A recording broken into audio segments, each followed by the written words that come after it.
Oke, dua kabar panas kali ini. Yang pertama datang dari Rusia Indonesia, di mana lagi baru-baru ini ternyata Rusia telah mengirimkan armada kapal-kapal perangnya ke Indonesia, bos. Nah, tak main-main, bukan cuma satu kapal, tapi 3 kapal perang sekaligus, di mana salah satunya adalah kapal selam Improv Kilo Class Rusia. Nah loh, ada apa gerangan di tengah situasi global yang lagi tegang-tegangan, atas tegang, bawah pun tegang. Rusia kirim kapal perangnya ke Indonesia, setelah ini kita kupas. Kemudian kabar kedua datang dari tetangga kita yang ternyata telah berhasil pula nih, bos. Check out duluan nih mereka, 2,5 juta barrel minyaknya paman Putin. Halo, tetangga RI manakah itu yang berhasil jackpot minyaknya Rusia? Apakah Malaysia, Vietnam, Timor Leste, atau malah Pinoy Filipina? Penasaran beritanya? Cus, Markipas, mari kita kupas berita lengkapnya satu per satu, bosku.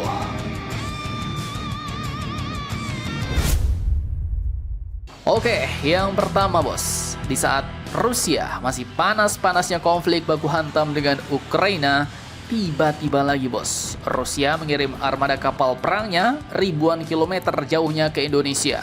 Jadi admin kutip dari banyak sumber berita berikut.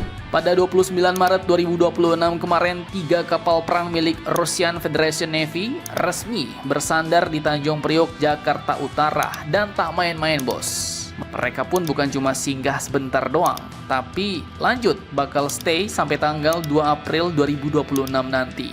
Dan mantapnya, kapal perang yang dikirim pun bukan cuma 1, tapi sampai 3 unit.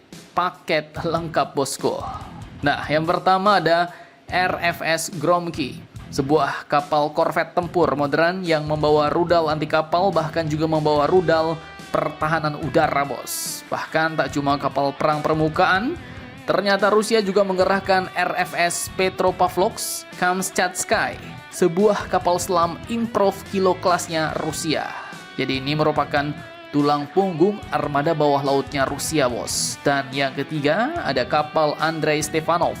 Ini bukan kapal buat perang baku hantam, tapi merupakan kapal tunda samudra, bos. Kelihatannya ya semacam support ship, ya kan? Tapi jangan salah, kapal ini pun fungsinya adalah untuk mendukung manuver kapal besar, kemudian memberi dukungan logistik kepada kapal-kapal perang, bahkan rescue kalau ada kondisi darurat.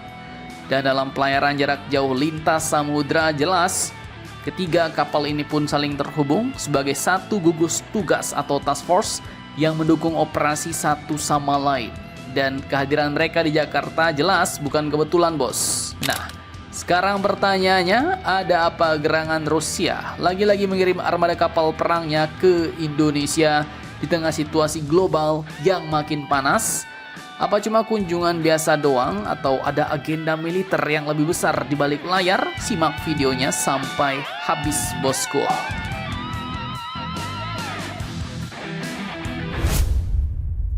Oke, jadi kedatangan kapal perang Raski Rusia ke Jakarta ini pun ternyata bukan sekedar parkir cantik doang di pelabuhan, bos. Ini adalah bagian dari misi besar, yaitu diplomasi militer dan persiapan latihan tempur gabungan.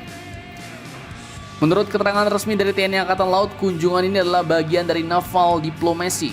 Kemudian juga untuk membangun kepercayaan atau trust building, dan yang paling penting adalah persiapan untuk latihan besar Oruda 2026. Nah, jadi selama berada di Jakarta dari 29 Maret sampai 2 April nanti, kegiatannya bakal padat banget nih, bos. Yaitu mulai dari sinkronisasi doktrin tempur. TNI Angkatan Laut dan Rusia duduk bareng membahas cara komunikasi di laut, prosedur operasi tempur, hingga skenario latihan. Kemudian yang kedua ada kegiatan Subject Matter Expert Exchange atau SMEE. Simpelnya ini merupakan kegiatan tukar ilmu, bos, antar perwira. Jadi di sini TNI Angkatan Laut bisa pelajari teknologinya Rusia, dan Rusia juga bisa belajar bagaimana operasi di Indonesia. Dan yang ketiga, latihan laut PASEX. Nah, menjelang keberangkatan pada 2 April 2026 nanti akan digelar pacing exercise, yaitu latihan singkat di laut, manuver kapal, komunikasi taktis, sampai dengan koordinasi tempur dasar.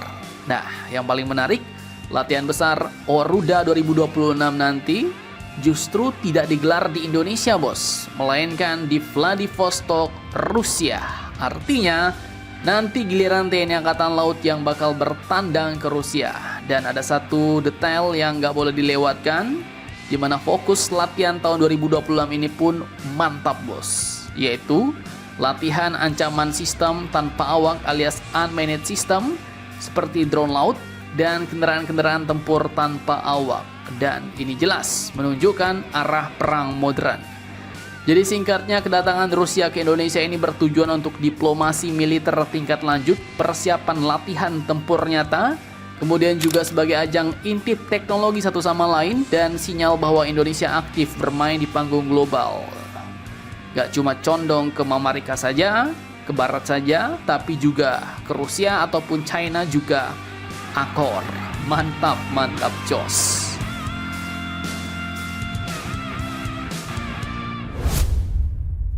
Oke, lanjut kabar kedua. Jadi saat ini jelas kalian tahu, bos, dunia lagi panas, ya kan? Bukan cuma panas karena cuaca, tapi karena konflik besar antara Amerika, Israel melawan Iran yang membuat Selat Hormuz jadi macet total. Nah, ini bukan selat biasa karena sekitar 1/5 minyak dunia lewat sini, bos.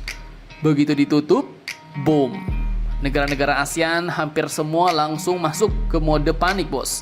Indonesia, Vietnam, Thailand, Sri Lanka pun juga mulai putar otak cari plan B biar nggak kehabisan bensin. Jadi ibaratnya kita bukan lagi cari diskon-diskonan seperti dulu minyak murah, ya kan? Tapi sekarang benar-benar nyari barangnya, bos, biar nggak kehabisan stok.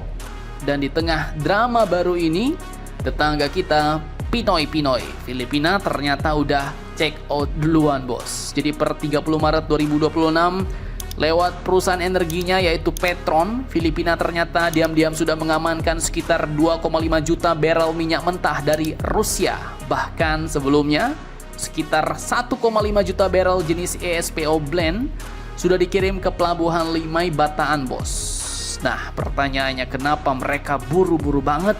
Karena menurut Presiden Ferdinand Marcos, stok BBM mereka cuma aman sampai 30 Juni.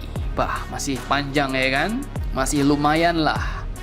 Tapi kalau sempat telat, ya jelas mereka bisa caos harga BBM naik, protes warga, bahkan resiko krisis energi nasional. Tapi itu untungnya mereka gercep, bos. Dan sekarang sudah check out duluan, ya kan? Dan negara kita Indonesia admin belum tahu nih, entah tahan sampai kapan. Katanya sih aman, ya kan? Aman, stok kita aman. Tapi jangan pula aman-aman taunya tong tangki kosong pula, ya kan? Nah, jangan sampai gitu, bos. Kalau gitu mah amsyong kita semua. Nah, jadi bagaimana menurut kalian tentang hal ini? Jangan lupa komentar. Tetaplah kalian barbar dan jangan santai terus. Demi Indonesia, tangguh salam Indomax, Indo make sense.